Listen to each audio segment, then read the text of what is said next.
Hello everyone, welcome to आई स्पीसीएस mentor. और मैं ब्रिजेश आपके लिए लेके आ गया हूं द हिंदू का डेली न्यूज एनालिसिस। और दोस्तों, जैसे मैं पहले भी बता चुका हूं कि ये जो हमारा द हिंदू का डेली न्यूज एनालिसिस होती है, ये पीडीएफ आपको द हिंदू को हिंदी मीडियम में कन्वर्ट करके दी गई है। जो पूरे आर्टिकल है उसका एनालिसिस और उसका डिटेल्ड हिंदी मीडियम में है। और जो मेरा एक्सप्लेनेशन का वे होता है वो बाइलिंगुअल होता है। मैं टर्म इंग्लिश में भी यूज करता हूं, जिससे बोथ एस्पिरेंट जो बेनिफिटेड हो सके इससे। तो आप इसकी जो पीडीएफ है वो हमारे टेलीग्राम चैनल में ज्वाइन करके पा सकते हैं। तो स्टार्ट करते हैं। टुडे इज डेटेड 16 जुलाई और let's look at the important current development. तो जो सबसे पहला हमें देखने को मिलता है पेज 1 में, इंडियन पॉलिटी से पहला जो हमको आर्टिकल देखने को मिलता है जो आपके एग्जाम के पर्सपेक्टिव से इंपॉर्टेंट है, वो क्या है? सुप्रीम कोर्ट ने हाल ही में अभी सुप्रीम कोर्ट ने क्या बोला है कि हम जो मनी बिल से रिलेटेड कॉन्सर्न है उसके लिए उन्होंने से वो क्या करेंगे, लिस्टिंग करने के लिए बोला है कि मतलब अब हम उस पर सुनवाई करेंगे। नेक्स्ट न्यूज आ जाती है आपको इंटरनेशनल रिलेशन से रिलेट करती है ये, और इंडिया और रशिया के जो ट्रेड है, इंडिया रूपी रूबल ट्रेड से रिलेटेड है, इसको भी हम देखेंगे। नेक्स्ट तीसरी न्यूज जो आती है हमारे इसरो से न्यूज है। इसरो की में क्या चीज है कि जो इसरो की कैपेसिटी है उसके अकॉर्डिंग डिमांड नहीं है। नेक्स्ट हम बात करते हैं, नेक्स्ट जो है इंडियन इकोनॉमिक सेक्शन से है, बट ये न्यूज यहाँ पे गलत आ गई है, एविएशन सेक्टर से न्यूज है। और नेक्स्ट जो हमारा होता है समाचार में, उसमें आज हम देखेंगे एक दुर्लभ वेल की प्रजाति, और आज का एडिटोरियल होगा भारत नेपाल रिलेशन पे। तो स्टार्ट करते हैं हम आज का पहला। आज का जो हम जैसे कि हमने लिस्टिंग में भी देखा, आज की जो पहली न्यूज है वो न्यूज क्या है? Supreme Court to look into the use of money bills to pass the law. Supreme Court क्या करेगा? मनी बिल से रिलेटेड जो लॉ पास हुए हैं उस पे रिव्यू करने के लिए क्या करेगा? लिस्ट करने के लिए तैयार हो गया है। तो हम देखते हैं इससे रिलेटेड, पहले हम इसकी बेसिक बात कर लेते हैं।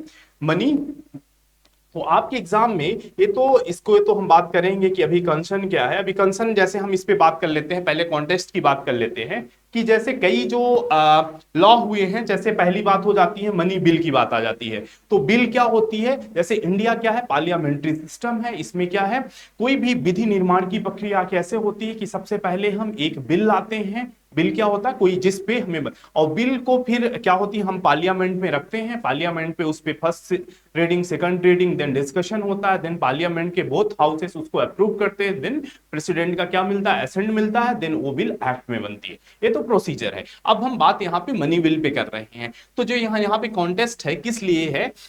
तो सुप्रीम कोर्ट ने अभी क्या बोला है कि हम जो मनी बिल से रिलेटेड जैसे यहाँ पे बात की है, तो तीन इंपॉर्टेंट जो मनी बिल के डेवलपमेंट है उसके बात की है, जैसे अमेंडमेंट ऑफ पीएमएलए एक्ट और फाइनेंस एक्ट 2017, आधार एक्ट 2016। ये क्या हुए हैं? ये तीनों को जो पार्लियामेंट में किस पे? मनी बिल से पास हुए हैं। Money bill as a term किए गए हैं, मनी बिल से पास हुए हैं। और इस पे रिलेटेड वो क्या करेगा? आगे जितने भी जो इसके हैं उसको सारे केसेस को लिस्ट करके सुनवाई करने के लिए एग्री हो गया है। तो आपके एग्जाम के लिए क्या इंपॉर्टेंट हो जाता है? आपकी एग्जाम के लिए मनी बिल इंपॉर्टेंट हो जाती है। तो हम एक बार मनी बिल से रिलेटेड डिस्कशन कर लेते हैं, आपको बेसिक्स बातों को समझ कर लेते हैं। तो सबसे पहले हम बात कर रहे हैं किसकी? मनी बिल की। जब बात होती है मनी बिल की बात होती है, तो मनी बिल क्या होती है? तो सबसे पहले ये बात हो जाती है कि मनी बिल को हम केवल कहां पे? केवल लोकसभा में ही प्रेजेंट कर सकते हैं। और लोकसभा में किसके?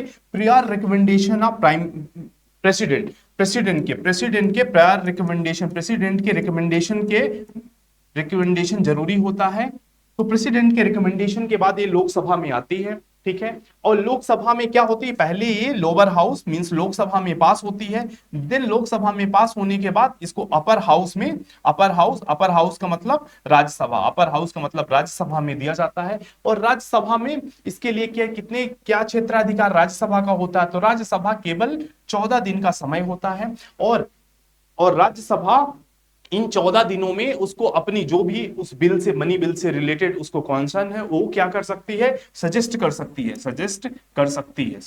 सकती है। और ये जो सजेशन होता है जो राज्यसभा द्वारा दिया जाता है, उसको एक्सेप्ट करना या ना करना किस पे? लोकसभा पे डिपेंड करता है कि उसको एक्सेप्ट हो भी सकता है और नहीं भी हो सकता है, ठीक है। ये कुछ बातें हो गई। और इसका जो मनी बिल्स के रिलेटेड प्रोविजन है उसकी बात कर लेते हैं। तो जो मनी बिल के रिलेटेड प्रोविजन है वो कहां पे मेंशन है, तो ये आर्टिकल आर्टिकल भारतीय संविधान के आर्टिकल 110 में, आर्टिकल 110। और हम क्लास की बात करें, क्लॉज 1 और सब क्लास ए टू जी के बिटवीन इसके जो प्रोविजन है मनी बिल से रिलेटेड वो मेंशन है। तो इसको आपको भूलना नहीं है, इसके प्रोविजन कहां पे मेंशन है, आर्टिकल भारतीय संविधान के आर्टिकल अनुच्छेद 110 के क्लास 1 एंड सब क्लास ए टू जी से रिलेटेड जो भी सब्जेक्ट मैटर है वो किस में आएंगे, मनी बिल में आएंगे। और इसके सब्जेक्ट मैटर क्या होते हैं इसको भी पहले जान लीजिए।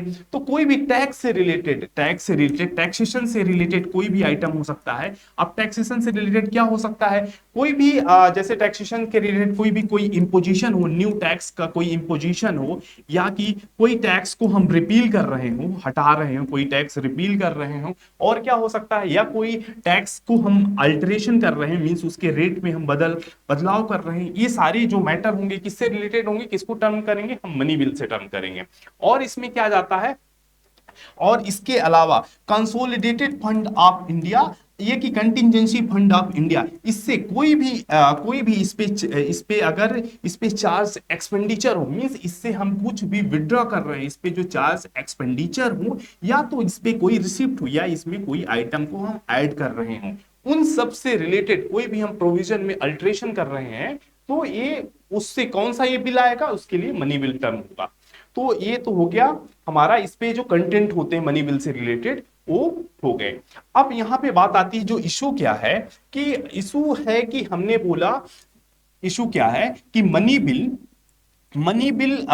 कोई भी बिल मनी बिल है, ये कैसे निर्धारित होगी, तो इसका सर्टिफिकेशन कैसे होता है, कोई भी बिल मनी बिल है कि ऑर्डिनरी बिल है, इसका सर्टिफिकेशन कौन करता है, इसका सर्टिफिकेशन किसके द्वारा होता है, स्पीकर के द्वारा होता है, स्पीकर के द्वारा होता है। और ये प्रोविजन कहां पे मेंशन है, ये भारतीय संविधान के आर्टिकल 110 सब क्लास 3 में मेंशन है कि कोई भी बिल मनी बिल होगी, कोई भी बिल मनी बिल है कि नहीं, ये किसके द्वारा निर्धारित की जाएगी, ये लोकसभा अध्यक्ष, स्पीकर ऑफ लोकसभा के द्वारा डिसाइड की जाएगी। और इसके निर्धारण पे कोई भी जुडिशियल रिव्यू नहीं होगा। सबसे बड़ी बात ये आ गई कि इस पे अगर जो भी डिसाइड होगा, अगर इसको स्पीकर मनी बिल टर्म करते हैं, तो इसका कोई भी जुडिशियल रिव्यू नहीं होगा। यही हमारे लिए इशू है और एक कॉन्सर्न भी है।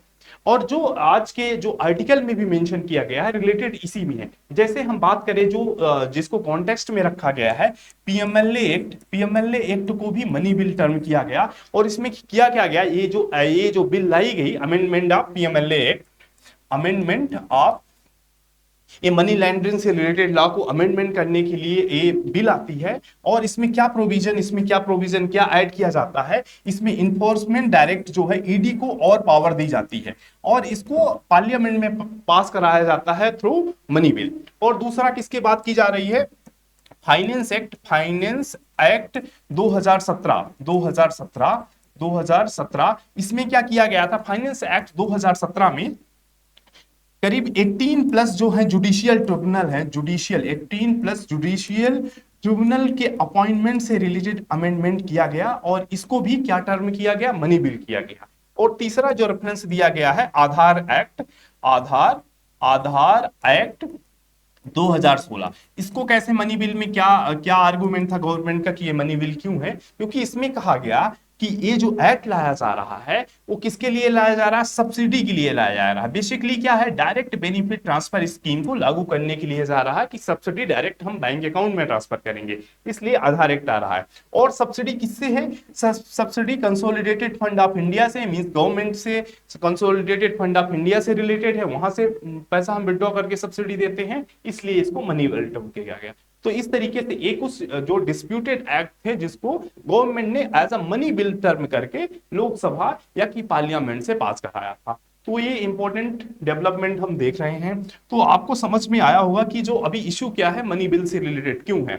तो ये सारी चीजें हुई थी। और इसके पहले भी अभी पिछले साल लास्ट ईयर का डेवलपमेंट है, 2023 में ही सुप्रीम कोर्ट ने इसकी हियरिंग के लिए एक कॉन्स्टिट्यूशनल बेंच भी बैठाई थी। तो 7 जजेस बेंच, 7 जज की बेंच ऑलरेडी स्टेप 7 जज की बेंच इससे रिलेटेड सुनवाई करने के लिए स्टेब्लिश 2023 में ही सुप्रीम कोर्ट ने बना रखी है कि इसमें जो मेन कंसर्न क्या है कि ये सर्टिफिकेशन का है कि अगर जुडिशियल रिव्यू इसमें हम नहीं कर सकते। अगर स्पीकर इसको अगर टर्न कर देता है कि ये बिल क्या है, मनी बिल है, तो इसमें जुडिशियल रिव्यू नहीं हो सकती है। तो ये था मनी बिल का कॉन्सेप्ट। तो इसमें हमने इसको पूरा देख लिया और ये आर्टिकल भी हमने जो मेजर डिस्कस कर लिए, और एक बार हम फिर से देख लेते हैं इससे रिलेटेड जो और कुछ पीडीएफ में गिवन है तो उसको भी देख लेते हैं। तो मैं आशा करता हूं कि आपको ये आर्टिकल समझ में आया होगा। तो जो आपके एग्जाम के पर्सपेक्टिव से जो इंपॉर्टेंट था उसको मैंने देख लिया। तो धन विधेयक के बारे में हमने बताया कहां मेंशन है, अनुच्छेद 110 आर्टिकल 110 सब क्लास 1 सब क्लास A to G तक मेंशन है। ठीक है, और ये तो सारी चीजों को डिस्कस कर लिया। इस तरीके से हमारा पहला आर्टिकल को हमने देखा, और इससे रिलेटेड इससे संदर्भित हम यूपीएससी प्रीलिम्स क्वेश्चन 2023 को देखते हैं। मनी बिल से रिलेटेड 2023 में भी क्वेश्चन पूछा गया था, 2023 में भी क्वेश्चन पूछा गया है, 2018 में भी क्वेश्चन पूछा गया है। तो मैं आपको सजेस्ट करता हूं कि आप इन दोनों क्वेश्चन को आप जाके घर पे 2018 का भी मनी बिल से रिलेटेड क्वेश्चन देखिए और 2013 को भी इसको सॉल्व करिए। नेक्स्ट हम आते हैं आज की जो दूसरी न्यूज है। दूसरी न्यूज है इंडिया रशिया के रूपी rouble payment in 2024, means India Russia के जो ट्रेड रिलेशन है उसके बारे में हमारी दूसरी न्यूज होती है। तो एक्चुअली बात क्या है कि जैसे आपको पता है कि आपको पता है कि रशिया ने यूक्रेन पे क्या किया था, अटैक किया था। तो रशिया का यूक्रेन पे अटैक करने के बाद यूक्रेन पे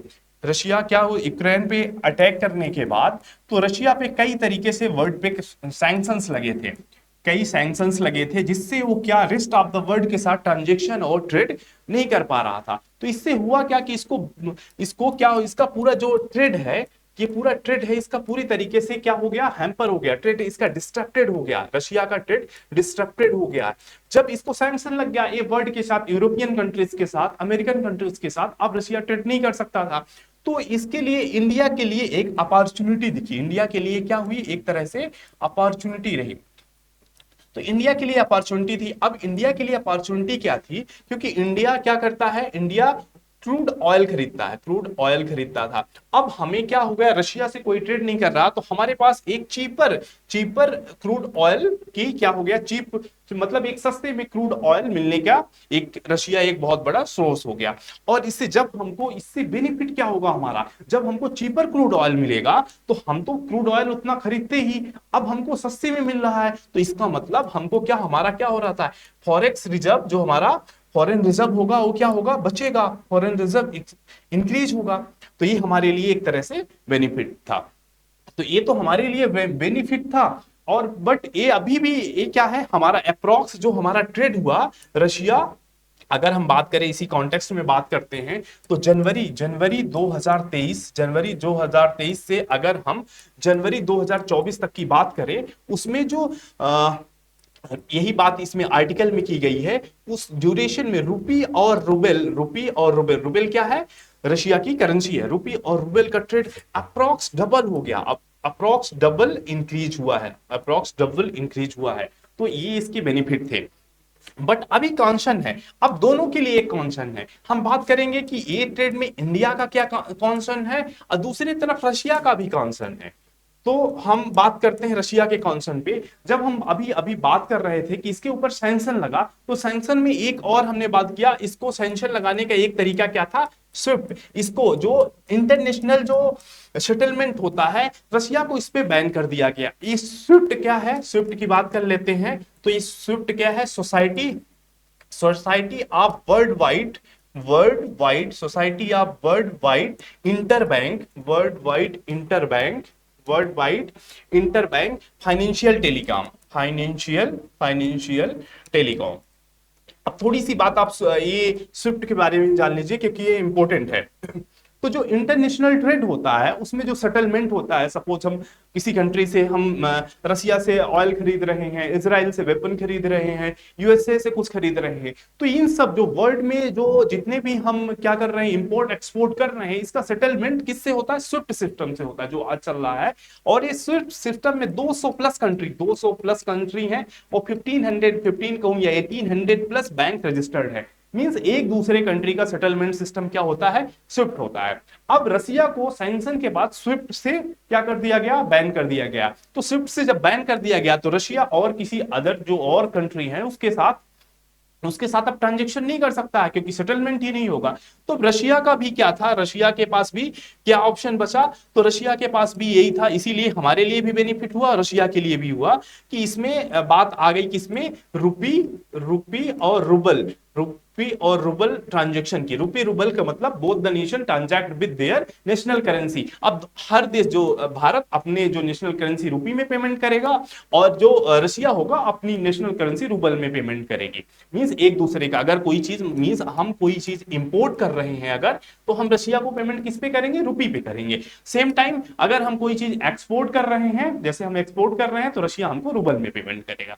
अब ये रुपी रूबल पेमेंट है। अब यहां पे ये भी क्वेश्चन आ जाता है कि स्विफ्ट तो बंद हो गया, बट यहां पे रुपी रूबल जो है, इसका सेटलमेंट कैसे करेंगे? इसके लिए एक और सेटलमेंट सिस्टम है, जिसको आपने, आई होप आपने पढ़ा होगा इकोनॉमिक्स में, nostro vostro settlement. Nostro vostro settlement system. Nostro vostro settlement system क्या है, इसको भी देख लीजिए। तो नोस्ट्रो क्या है? एक लैटिन वर्ड है। नोस्ट्रो क्या है? लैटिन वर्ड है, जिसका मतलब होता है अवर। इसमें होता क्या है, नोस्ट्रो में होता क्या है कि एक्चुअली ये क्या करता है, ये एक बैंक को, ये क्या करता है, allowed bank deposit, allowed bank deposit, ये क्या करता है? Allowed bank deposit in another bank. मतलब कि आपका अकाउंट किसी दूसरे बैंक में है, बट ये क्या करता है? दूसरे बैंक में भी जो डिपॉजिट है वो अलाउड करता है। और दूसरा क्या है? वोस्ट्रो। वोस्ट्रो भी लैटिन वर्ड है। वोस्ट्रो का मतलब क्या होता है? जो वोस्ट्रो का मतलब होता है योर्स होता है। और इसका मेन रूम क्या, मेन जो इसका वोस्ट्रो का मेन पर्पज क्या होता है? ये क्या आता है, ये जो डोमेस्टिक बैंक होते हैं, जैसे हमारा कोई डोमेस्टिक बैंक लाइक एसबीआई, वो क्या होता है? इंटरनेशनल ट्रांजेक्शन करने के लिए इनेबल होता है। मींस वो इंटरनेशनल ट्रांजेक्शन कर सकते हैं, ये हमारा जो लोकल सेटलमेंट सिस्टम है। जैसे स्विफ्ट है, स्विफ्ट क्या है? इंटरनेशनल सेटलमेंट सिस्टम है।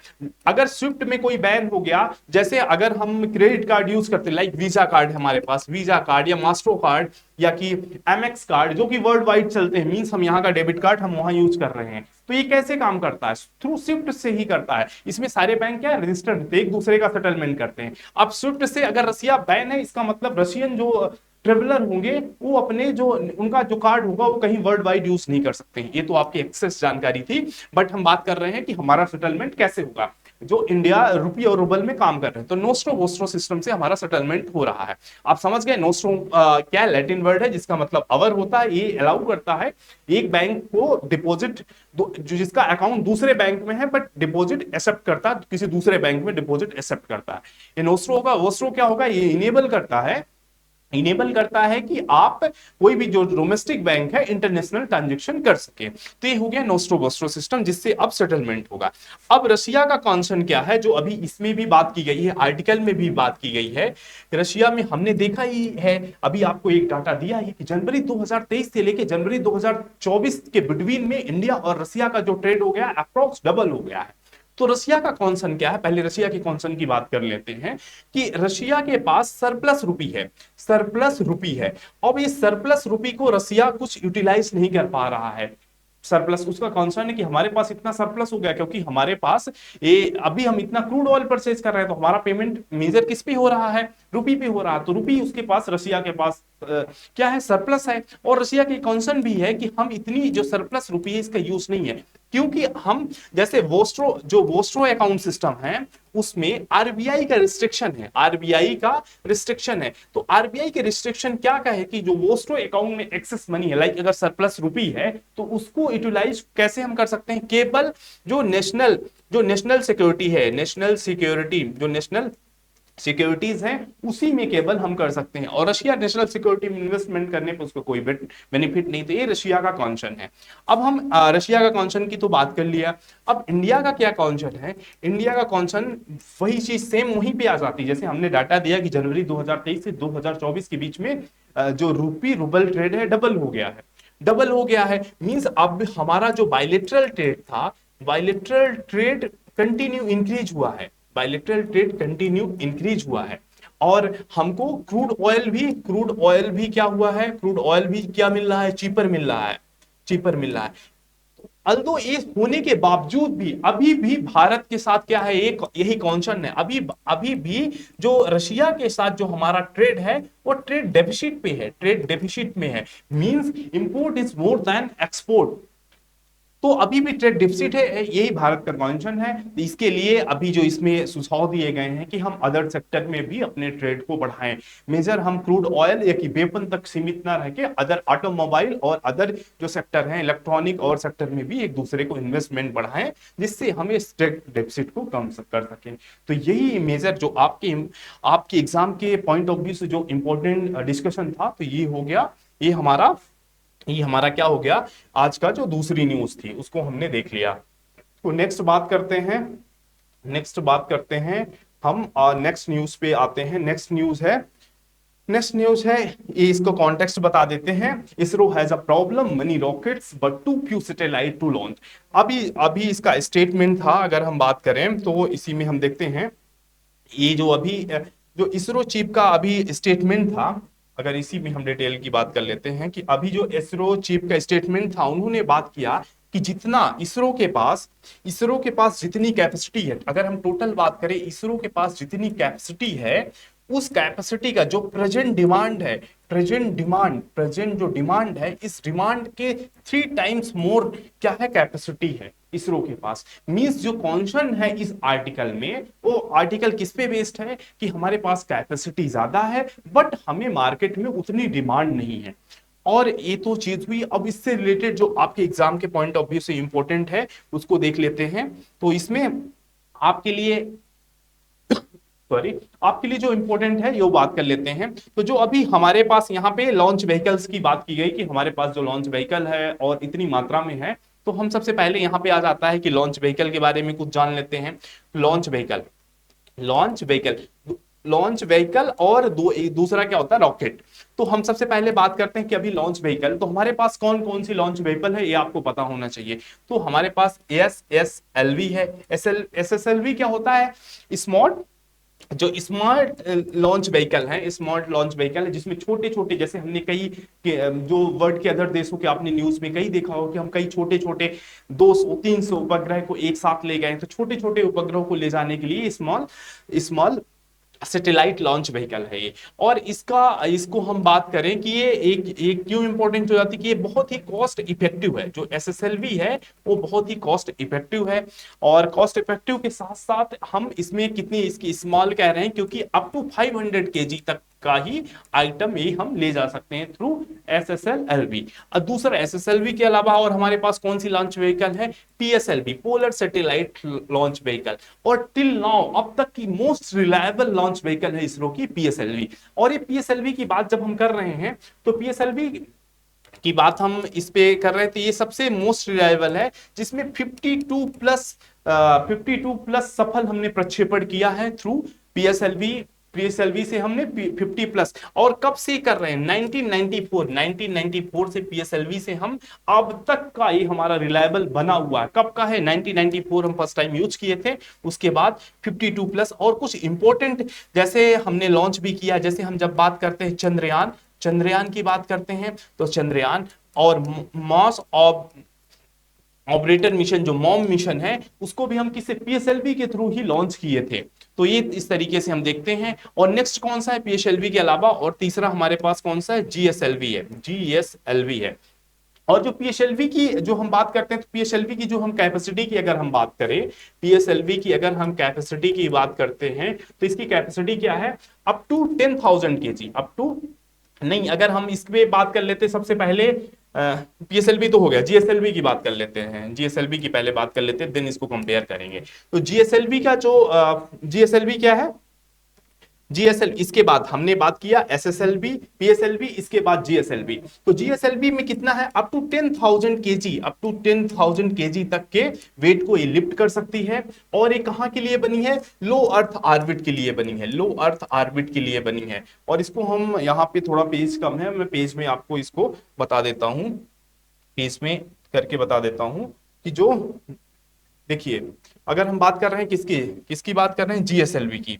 जीएसएलवी, जीएसएलवी किसके लिए हम बात कर रहे हैं, जीएसएलवी के लिए। और जीएसएलवी किसके, लो अर्थ ऑर्बिट के लिए, लो अर्थ ऑर्बिट। अब लो अर्थ ऑर्बिट कब से कहां किसको मानेंगे, 180 किलोमीटर से लेके 180 किलोमीटर से लेके 2000 किलोमीटर तक की जो दूरी होती है वो लो अर्थ ऑर्बिट में आती है। अब मोस्टली जैसे अर्थ ऑब्जर्वेशन सैटेलाइट हुआ, अर्थ ऑब्जर्वेशन सैटेलाइट हुआ, या कि कम्युनिकेशन सैटेलाइट हुआ, ये सब कहां पे है, लो अर्थ ऑर्बिट में ही है। और इसके बाद और हम बात करते हैं कि अर्थ ऑब्जर्वेशन, कम्युनिकेशन, और इवन जो है स्पेस सैटेलाइट जो है, कई जैसे स्पेस स्टेशन भी हैं, ये भी कहां पे मिलते हैं हमको, लो अर्थ ऑर्बिट में ही मिलते हैं। और इसके बाद एक तो लो अर्थ ऑर्बिट हो गया, दूसरा क्या हो गया, हायर अर्थ ऑर्बिट। अब हायर अर्थ ऑर्बिट में क्या होते हैं, जो हायर अर्थ ऑर्बिट में हम उसको लॉन्च करते हैं जो जियो स्टेशनरी मिशन होते हैं, जियो स्टेशनरी मिशन होते हैं, उनको हम हायर अर्थ ऑर्बिट में लॉन्च करते हैं। अगर जैसे हम मून की बात कर रहे हैं, या कि हम अगर सोलर मिशन की बात कर रहे हैं, ये कहां पे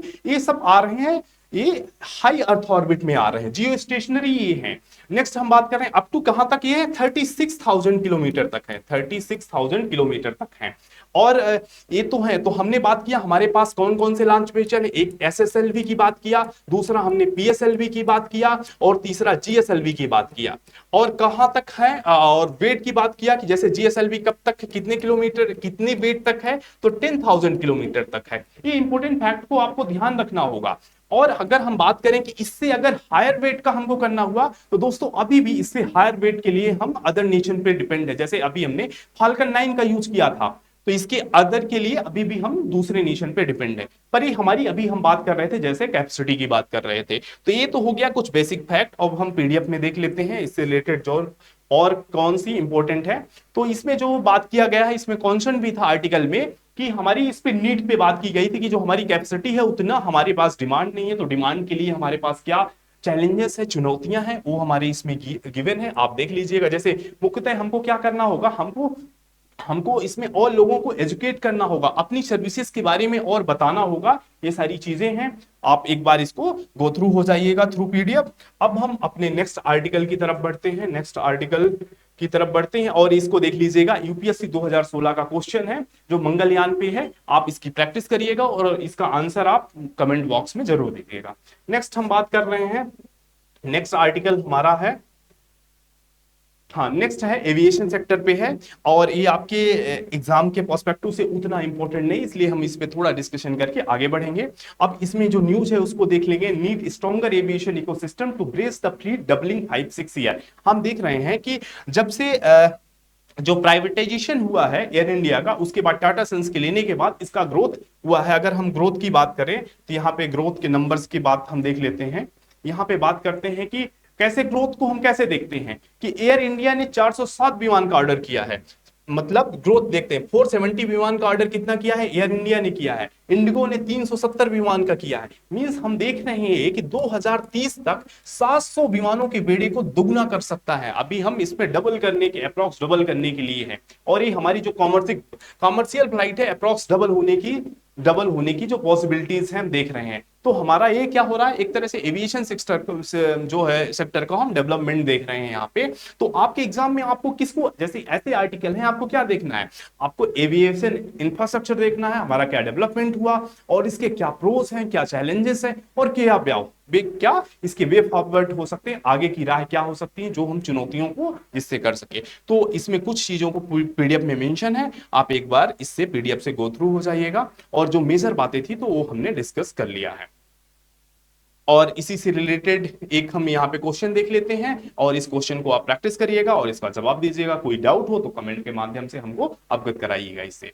नेक्स्ट हम एक जैसे न्यूज क्या है, एक प्रजाति है जो न्यूज में है। हमको इसमें भी इस आर्टिकल में वैसे बहुत सारी चीजें, बट हमको केवल कुछ चीजें ही जानना होता है, सारी चीजों को हम रिमाइंड नहीं कर सकते, क्योंकि आए दिन कई प्रजातियां का न्यूज में आती रहती। तो हमको क्या देखना है, सबसे पहले ये है क्या, तो ये देख लीजिए, ये क्या है, एक कुदाल दांतेदार बेल है। कहां पाई गई, तो न्यूजीलैंड के समुद्र तट में बहकर आई थी। और इसके इंपॉर्टेंट क्यों हो जाती है, इसके बारे में पहली चीज ये, आप ये समाचार जो है केवल उतना ही आपको जानना है, ठीक है। और ये रेयरेस्ट है, इस वजह से न्यूज में है। तो बस तो यही कुछ चीजें, अगर इसका आयुषियन स्टेटस है तो आपको पता करना चाहिए कि इसका आयुषियन स्टेटस क्या है, और ये क्या जो WPA एक्ट है उसमें किस लिस्ट में है। आपको पढ़ने का ये तरीका होना चाहिए कि आप उसको ये इसी तरीके से देखें कि WPA किस लिस्ट में आता है, IUCN में क्या इसका कैटेगराइजेशन है, ऐसे देखना है। क्योंकि आपको बहुत सारी न्यूज में आपको देखने आए दिन आपको ये डिटेल में मिलती रहेगी। तो ये चीज हो गई। अब हम आगे बढ़ते हैं, तो आगे हमारा एक ये भी देख लेते हैं, ये भी इन्वायरमेंट से रिलेटेड एक क्वेश्चन है। आप इसकी भी प्रैक्टिस करिएगा और इसका जवाब कमेंट में दीजिएगा। अगर आपको डाउट हो रहा है तो अपने सजेशन दीजिएगा, हम इस पे आगे नेक्स्ट जो क्लास होगी उस पे डिस्कशन करेंगे। नेक्स्ट बात करते हैं, नेक्स्ट आज के एडिटोरियल पे बात कर लेते हैं। आज की एडिटोरियल जो है वो किस पे है, वो इंडिया नेपाल रिलेशन पे है। ये किस पे, इंडिया नेपाल रिलेशन पे है।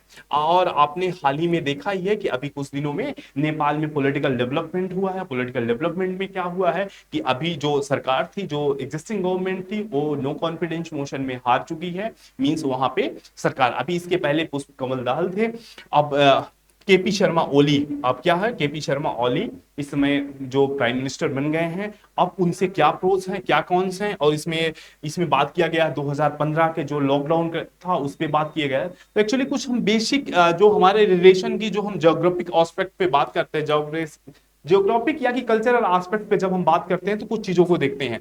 जैसे अगर हम बात कर रहे हैं नेपाल की, तो नेपाल की जियोग्राफी को देखते हैं। तो जो नदन पार्ट है वो कैसा है, हिमालयन एरिया है, ये कैसा है, हिमालयन एरिया है। और जो सदर्न पार्ट है, जो नेपाल का सदर्न पार्ट है, वो क्या है, तराई रीजन है। और इस तराई रीजन में कौन रहते हैं, तो इस तराई रीजन में रहने वाले लोगों को हम क्या बोलते, टर्म करते हैं, मधेसी टर्म करते हैं। और यही कंसर्न भी है इंडिया का, क्योंकि मधेसी पीपल का जो हमारा कल्चरल कांटेक्ट बहुत है, मधेसी जो है उनसे हमारा कल्चरल कांटेक्ट बहुत है। क्योंकि मोस्ट ऑफ द इनकी जो मैरिटल रिलेशंस है, इनकी शादियां कहाँ होती है, भारत के उत्तर प्रदेश और बिहार में इनकी ज्यादातर इनका सबका संबंध है। मतलब डेली क्या है इनका जो शादी और इनका कल्चरल रिलेशंस है। और इनका जो नेपाल का जो पॉलिटिकल रिप्रेजेंटेशन है वहां पे जब से पहले भी है, जब वहां पे जैसे अगर हम 1970s के पहले देखें, वहां पे राणा डायनेस्टी, यहाँ पे नेपाल में राणा डायनेस्टी रूल करती थी। उस समय से लेके उसके बाद फर्दर हम देखेंगे, ये तो बहुत बड़ा डिस्कशन हो जाएगा, इसको हम शॉर्ट में कर रहे हैं। उसके बाद कि जब नेपाल में कॉन्स्टिट्यूशन का निर्माण हुआ तो उस समय भी जो ए रीजन है, तराई, नेपाल का जो तराई रीजन है, मधेसी पीपल का रिप्रेजेंटेशन, उनकी जो अगर हम बात करें उनकी संख्या के अकॉर्डिंग कम है। इसके लिए इंडिया ने कंटिन्यू कॉन्सर्न बताया है कि इनके रिप्रेजेंटेशन बढ़ाना चाहिए। तो इंडिया इन मधेसी पीपल के फेवर करता है, इसी में नेपाल को कुछ जैसे है। और जो इनके इश्यूज भी हैं हमारे, आपको पढ़ना क्या है, आपको घर में ये टास्क है, आप जाइए घर में, ये तो न्यूज पढ़ लिया, उसके बाद हम इसके अभी फर्दर और इसमें जैसे बायलैटरल ट्रेड होगी, इसकी मीटिंग होगी, इसको हम अलग से कई एस्पेक्ट में डिस्कशन करेंगे। आपको क्या देखना है, बेसिक देख लीजिए कि इनका रिलेशंस, इंडिया नेपाल रिलेशन से क्या इश्यूज है, लाइक काला पानी इश्यूज हमने देखा है, और कई क्या है, और क्या इशू हैं। जैसे इसमें कई बार क्या है कि नेपाल कुछ जैसे एरियाज हैं जिसको अपने मैप में दिखाता है, पर भारत में क्या, भारत का क्षेत्र है। तो ये कुछ इशू हैं, इसको देखना है। और यहाँ पे मेजर कॉन्सर्न किस पे बात की गई है, वही मधेसी के कॉन्सर्न है। इंडिया जैसे 2015 का जिक्र किया गया, 2015 में इसी रीजन में कई तरह जो लॉकडाउन की, जैसे लॉकडाउन इन द सेंस ऐसी स्थिति बनी थी जिसमें भारत ने कई अपनी सप्लाई रोक दिया था, जिससे उनको दिक्कत हो गई थी। और आपको पता ही है कि नेपाल लैंडलॉक्ड है, जिसमें क्या है, उसके नीड में हमारा जो सी रूट है इंडिया के थ्रू ही जाता है। और जो पॉलिटिकल डेवलपमेंट हुआ है उसमें भी कुछ इंपॉर्टेंट है। पॉलिटिकल डेवलपमेंट में जो अभी इसके पहले तक जो एग्जिस्टिंग गवर्नमेंट थी वो इंडिया के फेवर में थी, बट अभी जो अब प्राइम मिनिस्टर बने हैं केपी शर्मा ओली जी, ये थोड़ा प्रो चाइना है, इसके पहले भी देखा गया है। तो ये सारे कॉन्सर्न है, तो जिसको हमने एड्रेस किया। और कुछ हम पीडीएफ से देख लेते हैं। पीडीएफ में एक्चुअली डिटेल्ड इस पे डिस्कशन किया हुआ है, बट हम मेजर जो कॉन्सर्न है उसी पे बात करेंगे। जैसे इसकी चुनौतियों पे बात कर लेते हैं। जैसे यहाँ पे आपको पृष्ठभूमि में दिया गया है, तो आप इसके देख लीजिएगा कि जो नाकाबंदी किया गया था 2015 में, उसके क्या परिणाम हुए, और हमारी जो डिप्लोमेटिक क्या उस पे आगे रोल रहा, इस पे डिस्कस किया हुआ है। और यहाँ पे ये जो हमारे सहयोग के क्षेत्र हैं, ऐतिहासिक संस्कृत, इसमें डिटेल आपकी है, इसको आप देख लीजिएगा।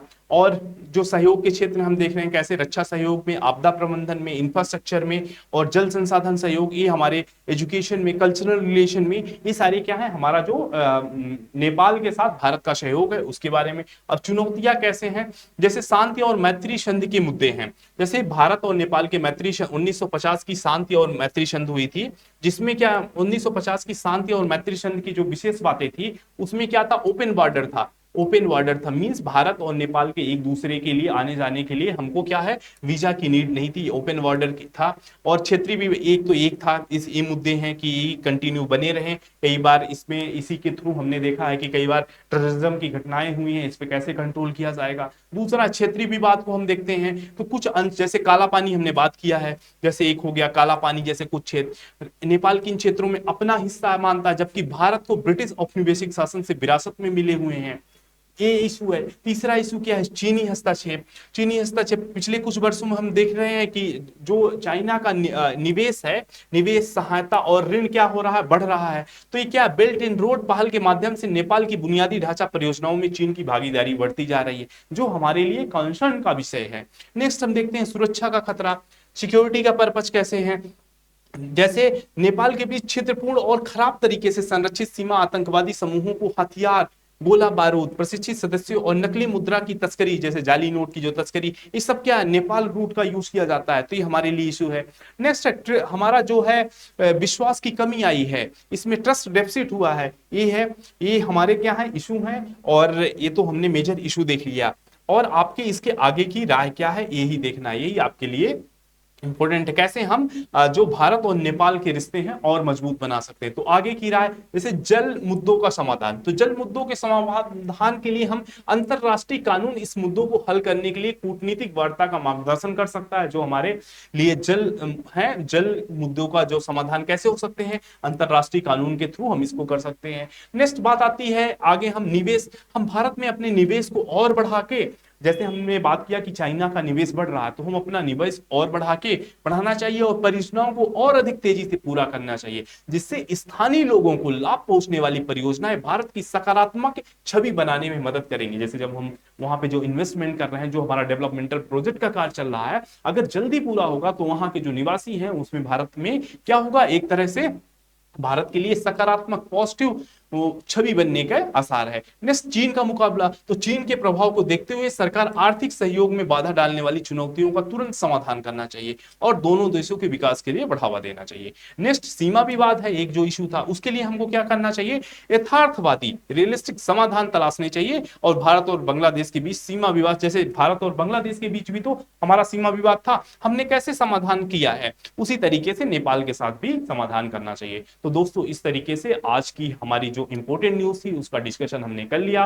और इसमें जो भी आपको अगर लगता है कुछ और हम इसको बेटर कर सकते हैं, तो आप अपने कमेंट के माध्यम से सुझाव दीजिए, हम इसको और बेटर और एस्पिरेंट के ओरिएंटेड और आपके एग्जाम के ओरिएंटेड और आपको जितना बेनिफिट हो सके उसको करने के लिए मैं तैयार हूं। तो मेरे साथ बने रहने के लिए बहुत बहुत धन्यवाद। Thank you so much.